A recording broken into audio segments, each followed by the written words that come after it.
Buonasera da Giuliana Bortolozzo per le notizie europee e Cota. Ci stiamo preparando a fare un'ottima campagna elettorale con i 4 candidati piemontesi alle prossime elezioni europee, con Gianluca Buonanno in testa di lista e 3 donne candidate. Sono sicuro che la Lega conseguirà un risultato importante. È il segretario nazionale piemontese della Lega Nord, Roberto Cota, ad averlo affermato in merito appunto alle prossime elezioni europee di maggio. E dal Piemonte alla Liguria: sono molto soddisfatta come segretario della Lega Nord Liguria della candidatura di Francesco Bruzzone, aggiunge Sonia Viale, unico candidato ligure nella lista Lega Nord, circoscrizione nord-ovest per il Parlamento europeo. Un bel riconoscimento alla Liguria, che vede il suo candidato in 4ª posizione subito dopo le teste di serie di Lombardia e Piemonte, conclude il segretario nazionale della Lega Nord Liguria, Sonia Viale.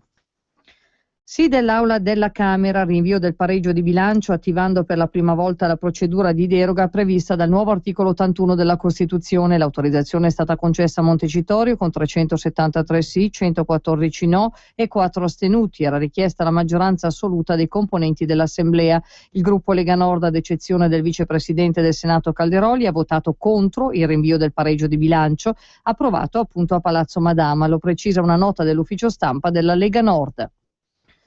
Immigrati, in Sicilia mancano strutture d'accoglienza e strategie di profilassi. Il governo regionale chiede con urgenza a Roma la convocazione di un tavolo straordinario con i ministeri dell'interno e della sanità per esaminare il gravissimo fenomeno degli sbarchi di immigrati e la possibilità di contagio di malattie infettive.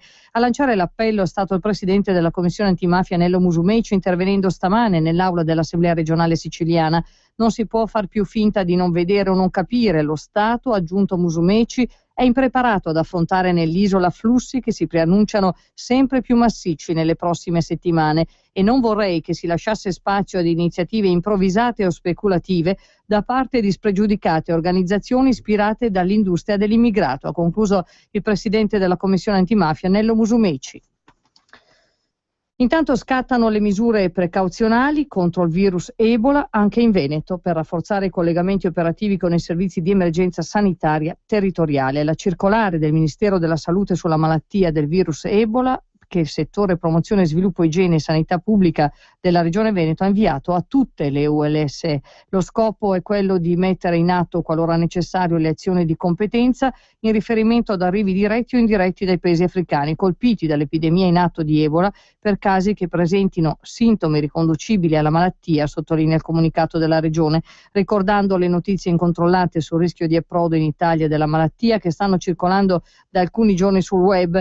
La nota inviata dalle USL Venete fa riferimento anche all'atteggiamento tranquillizzante dell'Organizzazione Mondiale della Sanità, l'OMS, che al momento, sulla base delle informazioni correnti disponibili, non raccomanda restrizioni a viaggi o a rotte commerciali da applicare ai paesi interessati dall'evento.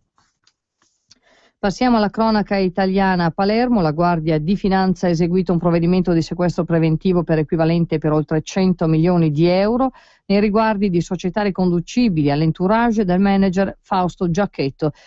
Si tratta di uno sviluppo nell'indagine della Procura di Palermo, che nel giugno scorso ha portato 17 ordinanze di custodia cautelare per irregolarità nell'aggiudicazione di appalti per eventi pubblici e per l'illecita percezione di contributi da parte dell'ente di formazione CIAPI. È Emanuele Insinna, 54 anni, l'uomo che si è tolto la vita oggi, poco prima di mezzogiorno, lanciandosi dal terrazzo del suo ufficio al 5º piano della sede Telecom di via Parco dei Medici a Roma. Insinna è il responsabile dell'unità security e in passato era uno stretto collaboratore di Giuliano Tavaroli, quest'ultimo coinvolto nell'inchiesta sulle intercettazioni. Restano da chiarire i motivi del gesto, indagini sono in corso da parte dei carabinieri. Dall'estero, Stati Uniti, Unione Europea, Ucraina e Russia hanno firmato oggi un accordo per ridurre la tensione nell'ex Repubblica Sovietica, che invita tutte le parti ad astenersi dalla violenza. L'ha annunciato questa sera il ministro degli esteri russo Lavrov a Ginevra per il delicato summit. L'intesa prevede il disarmo dei miliziani illegali e lo sgombero degli edifici occupati e affida all'OSCE il ruolo di mediazione. Lavrov ha poi definito discriminatoria la decisione di Kiev di vietare l'ingresso nel paese di cittadini russi tra i 16 e i 60 anni. Il presidente americano Obama intanto ha approvato oggi l'invio di aiuti militari non letali in Ucraina. Si tratta di elmetti, materassini da campo, sistemi di purificazione di acqua, tende e medicinali per l'esercito. È una decisione che non va letta come minaccia o provocazione contro Mosca, assicura il segretario della difesa Hagel. Tutte le nazioni hanno il diritto a difendersi, ha spiegato, e gli Stati Uniti considerano questo punto in modo molto serio. È tutto per questa edizione. Grazie per l'ascolto, a risentirci.